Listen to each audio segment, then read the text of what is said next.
about corporate taxes and capital gains taxes?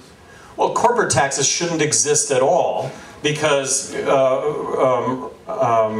corporations are owned by you and I, and corporations, being that they're owned by individuals, get taxed at that level. So there shouldn't be corporate tax. It ends up being a double taxation, and I'm not telling you anything you don't know. And the other thing that you talked about was? Capital gains. Well, capital gains, the same.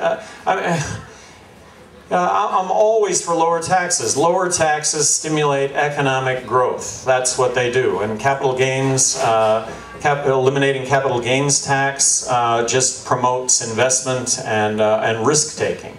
Something that we've, well, of course, right now we have bubbles being created right now by the Federal Reserve, given the fact that they're buying up all, QE2. Well, none of us can get a return on any of our investment savings, so now we're putting it into the stock market. We're gonna take on riskier investments as a result of that. We're just gonna kind of reinflate what got us into the problems that we currently have. You mentioned that you initially supported going to Afghanistan, but now that a lot of it's not there, we left the troops over there, and terrorists scattered throughout. What do you do with that big mess? I think you get out of Afghanistan right now, and that isn't and that's to stay. That's to be vigilant. To be vigilant with regard to the war on terror. I would not call myself a non-interventionist. I just think we should really be smarter when it comes to all this.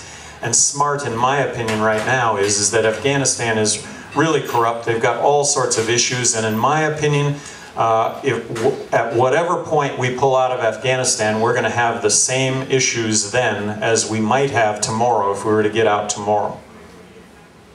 Can you talk a little bit more about how on earth did you get elected governor of New Mexico in those years with such a startling platform, legalization and whatnot? Well, no, legalization was something in the second term. That was the start of the second term. How did you come, as the Republican Party said, from nowhere to become governor? How did you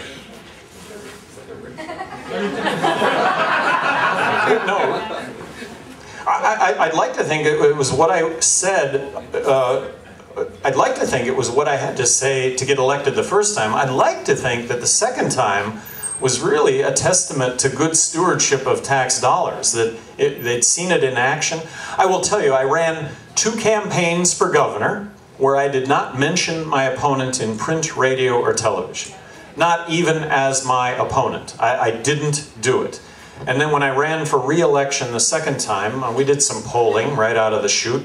Democrats fielded their best candidate, a very popular mayor of Albuquerque, successful mayor in Albuquerque. Anyway, we did some polling starting out, and I was up on him by about 9 points. He wanted to debate me, any place, anywhere. I debated him 28 times. Which, in my opinion, is good politics. And so the margin grew, actually, from the 9%. Did you self-fund? The first time, yeah, I self-funded. Out of $540,000, this is going to just sound remarkably cheap, but in 1994, my primary was $540,000, of which $510,000 of it was mine.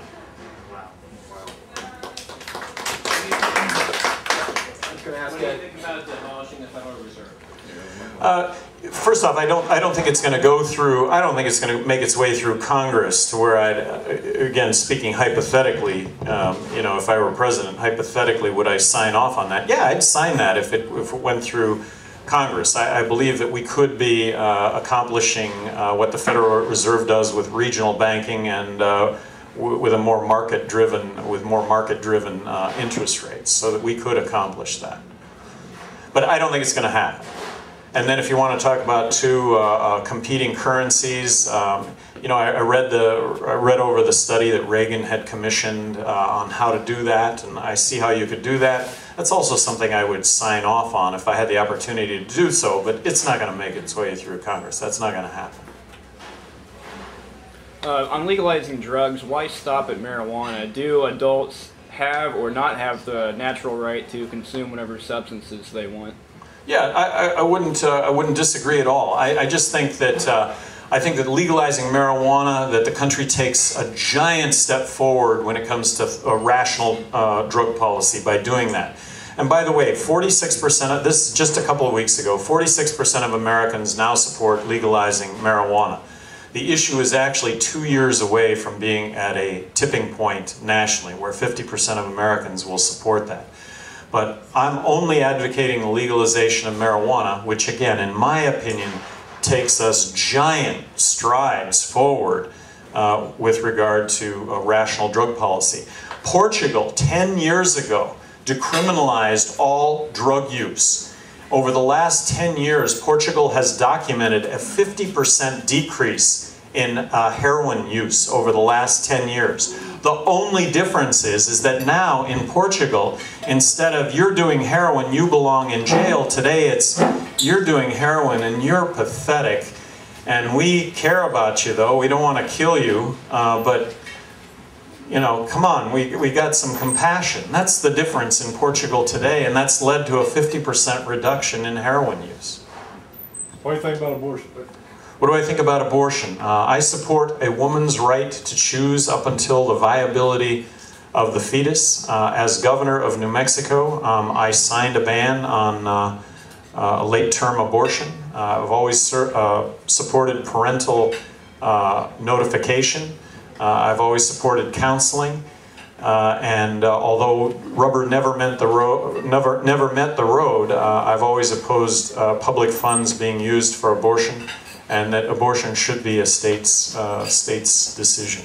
What is the where does the viability start? Well, right now the court has defined viability of the fetus as the fetus being able to be sustained outside of the womb, even if by artificial means. That is the current court definition of viability of the fetus, and I think that that's obviously a moving target. Governor, how do you explain to the American Idol generation that taking money out of the private sector and putting it in government actually kills jobs because it's less efficient use of capital?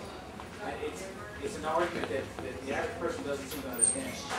No, you know, I agree with you that the average person doesn't understand that, but I would also, and I'll just point out the obvious, I think you've witnessed it, we've all witnessed it, there's an awareness of what you just said, though, that has never existed in our lifetimes. That is, in fact, the truth.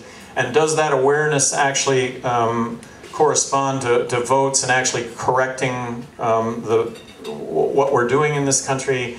I mean, that's the optimism, that's the optimistic side of this for me.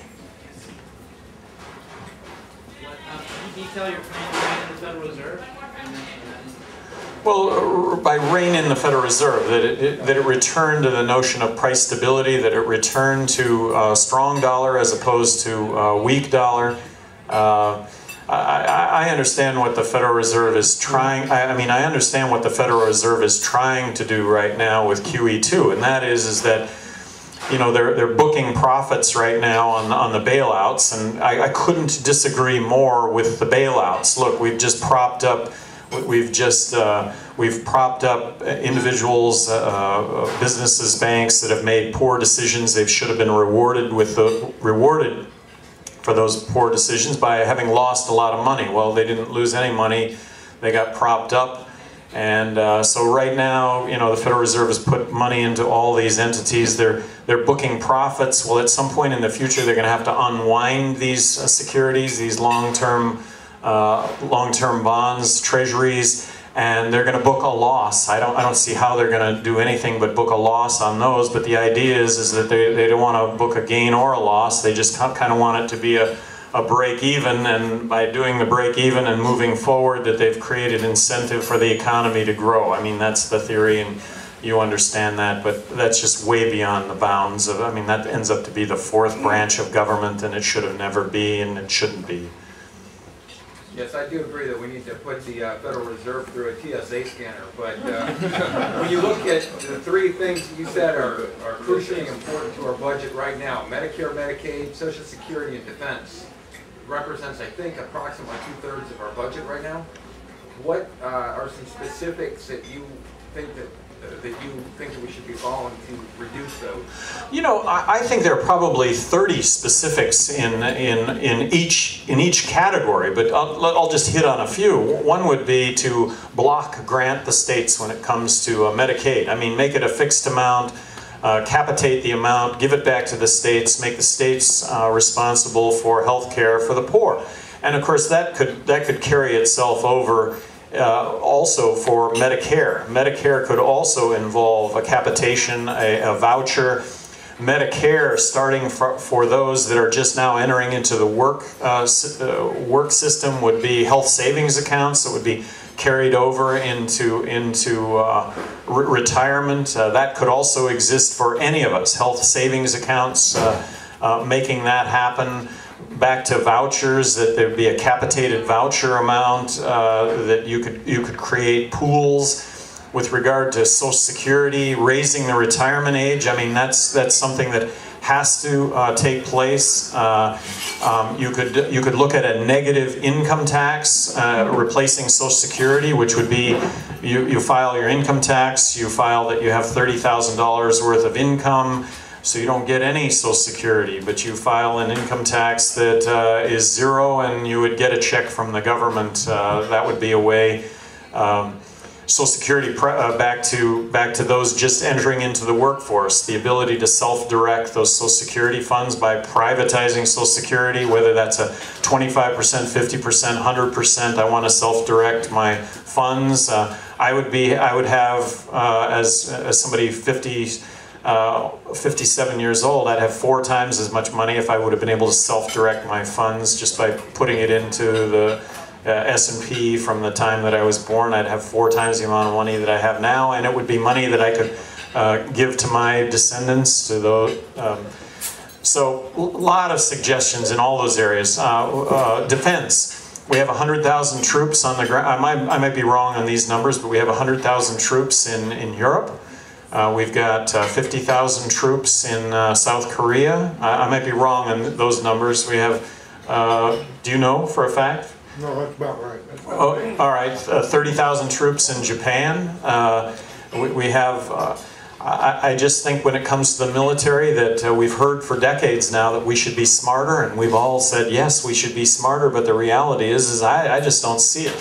I just see this notion of nation building all across the world, and to me, we can still maintain strong national defense by cutting defense significantly, because we have to. State nullification. State nullification. I think that's I mean, it's a great vehicle to potentially bring about terrific change. It would be great. It would have been wonderful if George Bush would have. I mean, when it came to the rhetoric, he was a governor, but it would have been great if we could have seen a lot of these programs returned to the states and get the federal government out of our lives. I was asked the other day about, you know, Governor, you're talking about reducing federal government spending by 43%. What about the Federal Department of Education? Well, Federal Department of Education shouldn't be cut 43%. It should be cut 100%. And the reason for that is that would do more toward improving education in this country than any single action that the federal government could do, because the federal government gives 11 cents out of every dollar that every state spends. It comes from the Federal Department of Education. It was established in 1979. So why is it such a, you know, a great thing? It was, you know, it's only that old, 1979. But that 11 cents comes with 16 cents worth of strings attached. So it costs states to take federal money. And of course, with the money comes the mandates. Just return education to 50 laboratories of innovation, the states, and you would see dramatic improvement. And we're all competitive. We're all competitive, so there would be absolute best practices that would emerge, and best practices would get emulated, and failures would not want to be repeated. And Alabama would still have the best football team. Would they?